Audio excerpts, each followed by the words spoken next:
안녕하십니까. 세상 읽어주는 남자 이상훈입니다. 오늘은 반도체 대륙의 스위스가 사라진다는 주제로 한 말씀 드리겠습니다. 최근 그 ARM과 관련한 많은 소식이 있었습니다. 단연 눈에 띄는 것은 그 ARM이 자체 AI 전용 칩 개발에 나설 것이라는 내용이었는데요.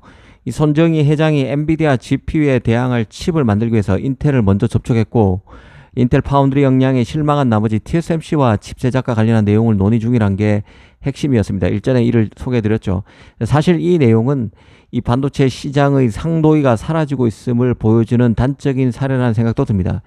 국가 전략 자산이 된 반도체가 갈 때까지 가고 있다는 생각입니다. 이 반도체 플레이어에겐 일종의 금기사항처럼 여겨졌던 신사협정이 국익과 기업 이익 앞에서 사라지고 있고, 내편 남편의 이분법 속에서 스위스와 같은 중립지대도 점점 희미해지고 있다는 생각입니다. 사실 그 ARM이 자신의 칩을 만들 것이라는 얘기는 1년 전인 2023년 여름부터 슬슬 얘기가 나왔습니다. 당시에 ARM의 입장은 그 NCND였는데요. 긍정도 부인도 하지 않았습니다. 그런데 이제는 손정희 소프트뱅크 회장의 파운드리 접촉 얘기가 가장 공신력이 높다는 파이낸셜 타임스와 같은 매체를 통해서 흘러나옴으로써 기정사실로 확인됐다는 생각입니다. 사실 그 ARM이 자체 칩을 만든다는 것은 엄밀하게 보면 자신의 현재 비즈니스인 반도체 IP를 공평무사하게 이 팹리스에 제공한다는 자신의 본업을 망각한 조치로 볼 수도 있습니다. ARM이 자체 AI 칩을 만든다는 얘기는 GPU 최강자 엔비디아, AMD는 물론 인텔, 삼성, 애플 등과 경쟁자가 되겠다는 뜻입니다. 또 다른 한편에서는 이런 기업에 반도체 IP를 제공하고 돈을 챙기고 있는 게 현재의 ARM입니다. 한편에서는 칩 경쟁자고, 다른 한편에서는 칩 경쟁자에게 IP를 제공하고 칩 설계를 도와주는 역할을 하겠다는 뜻이기 때문에 딜레마도 이런 딜레마가 없습니다. 아시겠지만 엔비디아가 ARM을 인수하지 못했던 결정적 이유도 엔비디아가 ARM을 인수하는 순간 ARM의 연구 방향이 모든 칩 업체에게 유용하게 활용될 수 있는 IP를 개발하는 쪽이 아니라 엔비디아의 칩을 가장 성능 좋은 칩으로 만들기 위한 IP 연구 쪽으로 ARM이 연구 방향을 틀 수밖에 없다는 문제의식이 있었기 때문에 그런 일이 벌어졌던 것이죠. 물론 결정적인 이유는 중국 당국이 이 M&A 건에 비토를 한 것이었지만, 모든 반도체 기업이 엔비디아가 ARM을 인수하는 것에 반대했기 때문에 M&A가 결국 좌절됐다고 보는 게 더 결정적인 이유일 것입니다. 그런데 이런 역사가 있는 ARM이 이번에는 자체 칩을 내놓겠다고 하니 아이러니도 이런 아이러니가 없는 것입니다. 어떻게 보면 어이가 없는 것이죠. 이건 사실 소프트뱅크의 뜻일 것입니다. 이 손정희가 AI 시장에서 강자가 되기 위해서 IP 제공업체인 ARM에 무리한 역할을 맡겼다고 볼 수 있습니다. 한마디로 좀 심하게 얘기하면 상도위를 잊었다고 볼 수 있다는 생각입니다. 이 사실 소프트뱅크가 ARM을 인수할 수 있었던 것은 소프트뱅크가 반도체 기업이 아니었기 때문에 가능했습니다. 그래서 ARM의 독립적인 경영이 가능할 것으로 봤고, 그 ARM의 결정도 반도체 기업의 유불리를 만들지 않을 것이란 믿음이 있었기 때문에 손정희 소프트뱅크가 ARM 인수를 할 수 있었습니다. 물론 그 당시엔 반도체를 둘러싼 국가 간 갈등, 미중 갈등이 지금처럼 노골화되기 전이었기 때문에 소프트뱅크의 ARM 인수가 가능했을 것입니다. 요즘 같은 분위기면 소프트뱅크가 반도체 기업이 아니라도 ARM 인수는 애시당초 가능하지도 않았을 것입니다. 이 반도체의 중요성, 그리고 ARM에 반드시 필요한 중립성, 그리고 소프트뱅크도 반도체 산업에 뛰어들 만큼 칩 산업의 확장성이 커지고 있음을 두루 감안할 때 아무리 반도체 기업이 아니라고 해도 특정 기업이 단독으로 ARM을 인수하는 그림은 가능하지 않다는 게 개인적인 생각입니다. 사실상 천운이 따른 것이죠. 손정희에게. 천운이 따라서 이제 손정희는 ARM을 인수하는 데 성공했고, 이번에 ARM을 끌고 들어와서 자체 칩을 만드는 방안까지 구성하고 있는 상황입니다. 그간 그 ARM은 시장 확장을 위해서 무진 애를 써왔는데요.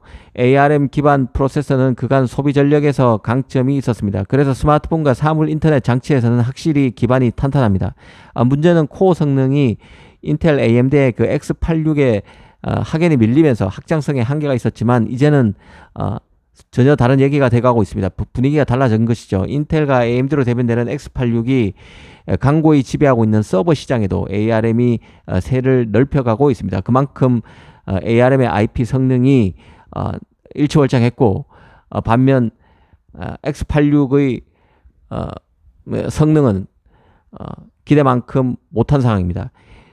최근에는 ARM이 서버 시장에서도 공략을 고삐를 바짝 재고 있는데요. 엔비디아가 내놓은 그레이스 CPU 같은 경우에는 바로 ARM의 가장 최신 IP인 네오버스 IP가 적용돼 있죠.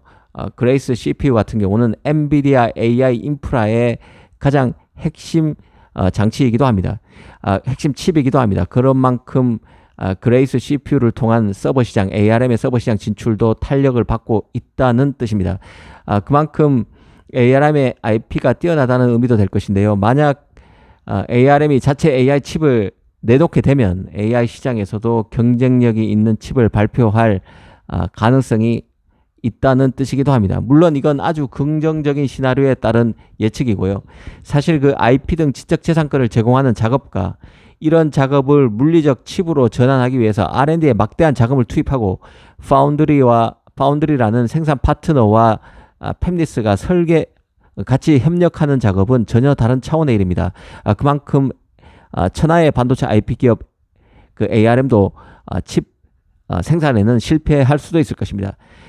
특히 지금 칩 시장은 비용이 너무 들어가고 있는데요. 투자 비용이 눈덩이처럼 커지고 있습니다. 비단 파운드리 등 제작 파트뿐만 아니라 칩을 설계하는 팹리스도 이는 마찬가지인데요. 첨단 공정으로 갈수록 칩 설계의 투자 비용이 수천억을 넘어서 1, 2조는 너끈히 넘기는 상황입니다.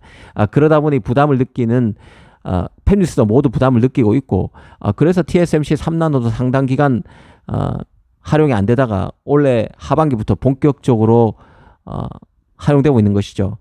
그만큼 첨단 공정을 통한 칩 제작은 R&D 비용부터 팹리스의 R&D 비용부터 천정부지로 뛰는 것입니다. 그만큼 팹리스도 부담이 커진다는 뜻입니다. ARM 입장에서도 이런 부담을 다 감수하고 칩을 내놓기 때문에 자체 칩 설계와 제작 과정에서 투자금 조달, 그리고 제작 파운드리 결정 과정에서 여러 우여곡절, 또 이런 결정을 단행하고 난 이후에 칩 설계 팹리스 업체들과의 갈등 등 많은 문제점에 노출될 것입니다. 어찌됐든 그 ARM이 자체 칩을 내놓게 되면 자신의 고객과 경쟁하는 형태가 되기 때문에, 이는 마치 그 삼성이 팹리스면서도 파운드리 사업을 하기 때문에 파운드리 고객과 한쪽에서는 경쟁하고 한쪽에서는 협력하는 것과도 모양새가 같습니다.